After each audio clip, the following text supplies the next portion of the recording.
Hey everybody, Chuck Barone here. It is Thursday, June the 1st, 2023, a new month, a fresh look, a fresh everything, I guess. We'll see if it stays fresh for long. This news today, this market is just wacky, you guys. Anyway, before we get rolling, let me welcome everybody to the show. We appreciate your guys' support, watching the videos and doing what you guys do for us every day. Keeps us rolling here. I hope you guys are getting something beneficial from the show. Been trying to give you guys timely, good advice. Not a lot of razzle dazzle, and I don't make any funny faces, but try to give you guys what you need to know every day to make sound decisions in your own lives, personal finances, savings, investments, etc. Anyway, let's look at these markets today. Schizophrenic markets, stocks up today, they're just all over the place. There's just nothing. The markets, I guess, are a little bit happy with this debt ceiling deal. I think we'll still have some grandstanding by our friends in D.C., but, it looks like it's finally going to be a done deal and good for them. So the market is celebrating a little bit today. The Dow Jones up 153 points, 33,061. The S&P up 41 points, a nice move for the S&P, 4,221 on that index. The NASDAQ up 165 points, 13,100 on the NASDAQ. Bonds today, another schizophrenic market with no direction. Bonds up today, yields coming down, just small. The 10-year down 3 basis points at 3.61%. The 2-year coming down 5 basis points, 4.34%. And there you have it, guys. Not much in the bond market. The inversion's still at 72 basis points, so it trades up, it trades down, and the next day it's all still the same. Nothing happens.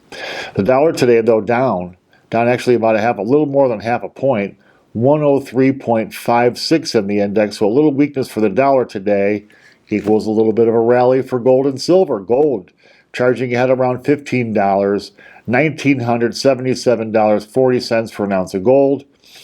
Silver up 37 cents per ounce, $23.86 for an ounce of silver. So silver holding its own here. Gold too, prices pretty steady.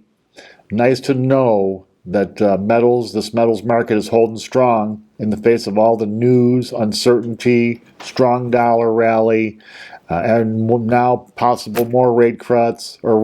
So you got gold and silver looking pretty strong. Oil today up, $2, 1 cent per barrel, a big move for oil. If you and I didn't know any better, we'd think it might be something significant, but it isn't. Because guess what? Goes up $2.01 per barrel, gets it to $70.10 per barrel. Right to the very bottom rung of that trading range we've been telling you. Oil wants to be between 70 and 75 a barrel. That seems to be where it's comfortable trading right now in this market. So, move today to get it back up to $70, a non-event. Bitcoin today down small, down $125, 26,946 for Bitcoin. Bitcoin's still looking pretty good too, guys. I mean, in spite of all the news, the bad stuff that's been happening with banking, more news on FTX and this Bankman fraud guy, Bitcoin's still holding steady, man. There's actually demand rising for Bitcoin. Barone's has been all over the place. I've been reading Barone's articles about it. First they thought it was going to be hot again. Wow, batten down the hatches. Then they said it's a big bunch of bullshit. Because, they did schizophrenic like everything else in this market. All right, so let's look at the news we have today. So the big news of obviously jobless claims coming in today, coming in at 232,000, basically right where they expected it to be. Job market's still hot, guys. They want to make this like it's given the Fed a little bit of, breathing room. Not really, man. This is a pretty solid jobs market right now. Now tomorrow's jobs report, the non-farm payrolls, that's going to be the one that's going to tip it. Now, they're expecting 190,000 jobs created in May on that report tomorrow. That's down from 253 in April. Remember that report last month? Wow, they had so many more jobs than we thought they were, they created so many more jobs than we thought. Market reacting. So we'll see how the market reacts tomorrow to this jobs report.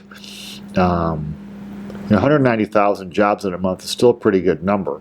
Just not when you compare it to 253,000 the month before, right? But keep this in mind, guys. The report number has beaten their expectations of the economists and analysts for 13 of the past 16 months. So don't be surprised tomorrow if the jobs numbers come in higher than 190,000. I think right now, it seems like jobs is what's driving the Fed, jobs and spending. Consumers still spending money like drunken sailors. Employers hiring people. That's keeping pressure on inflation, wage growth high, and consumers just shrugging off 20% interest rates using their credit cards. So it's going to be fascinating to see tomorrow what that number actually comes in at and how the market reacts to that number. Speaking of Americans and their credit cards, oh crap. So I'm looking today, here's the article. American consumers, the Schmuckatellis, our friends, finally, we've been predicting it for the past few months, finally passed $1 trillion in credit card debt collectively. So American consumers owing $1 trillion in credit card debt. Can you imagine this, guys? People carrying fat credit card balances. Right now, the average interest rate on credit cards is over 20%. That's 20% of $1 trillion. $200 billion in interest consumers going to pay on $1 trillion in credit card debt. Just think what that $200 billion could do for the economy rather than going to banks and their executives. Staggering number, $1 trillion in credit card debt. I'm proud to say I'm not a participant in that. I hope you aren't either. And if you're carrying credit card debt, please do whatever you can, guys, to pay that off, man. 20%, that used to be illegal. When credit cards first came into being, in my world around 1980, I guess, was when I first noticed them. They had Diners Club and, Amex and the monthly charge cards, but actual credit cards didn't come into the late 70s into the 80s. And rates that high were illegal. It was called usury. There's still laws about it all over the world, just not here because, lenders write the rules, right? So yeah, average credit card balances closing in on 10 grand. Average interest rate, 20%. Only someone who's absolutely desperate or not very bright going to get stuck in that situation, guys. Be very, very cautious with debt. Another interesting article today I was reading, real estate agents in the industry I'm in, love this business, just fleeing the industry like crazy. Now, there's a lot of real estate agents in this country.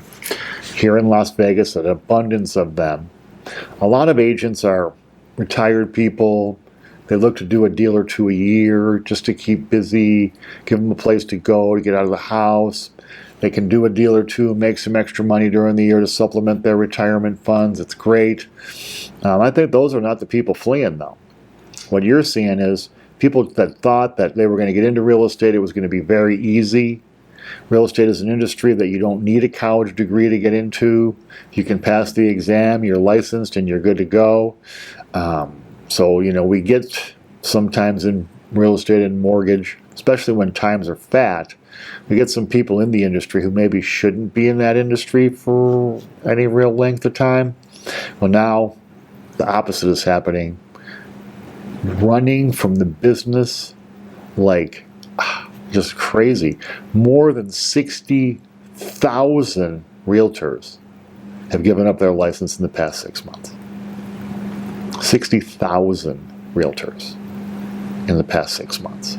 So they're dropping 10,000 realtors a month. I hope they drop them throughout the whole year. I mean, don't get me wrong, I love realtors, and most of my business that I get, my referral business, comes from those realtors, but the realtors I work with could use a little break from competition.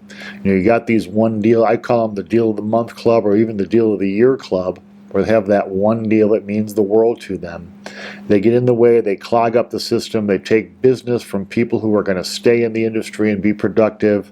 So, these shakeouts got to happen from time to time. I remember in 2008, 9, and 10, we had at one point 35,000 registered loan officers in Vegas.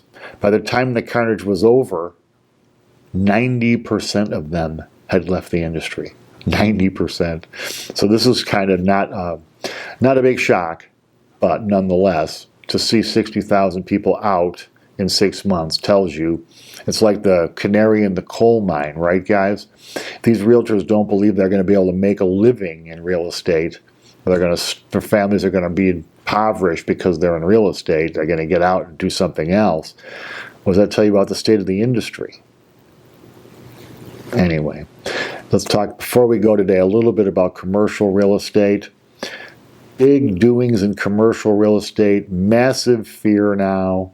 I was reading, they're saying in some of the big cities in LA, San Francisco, and some of the big, high-rise office building places, more than 50% vacancies, up to 70% vacancies. Nobody wants to lease space. Commuters and the rank and file workers don't want to go back to the office under any circumstances. The commutes are horrible. Childcare drains their earnings. The bosses can't get them back, and rather than lose everybody and trying to drag them back to the office, they're keeping this hybrid model. All bad, bad, bad news for commercial real estate, man. Defaults skyrocketing, okay? And here's the interesting thing. It's not the mom and pops who have a small, like the people that own the building I work in. It's their commercial building. It's actually 2 buildings in this parcel, and nice property. But they're not the ones defaulting. Who's defaulting? BlackRock, Blackstone, Starwood, all the big real estate investment trust companies. Those are the ones that are walking away from these properties. I guess they figure that a hit to their corporate credit is not as bad as a collapse of their earnings. Now remember, guys, between now and the end of 2025, so roughly 2.5 years, we're going to have $1.5 trillion of commercial real estate come due. Now the vast bulk of that real estate loans would typically be refied. They're going to have some trouble with those refis now, though, because number one, the buildings are way more vacant than they were.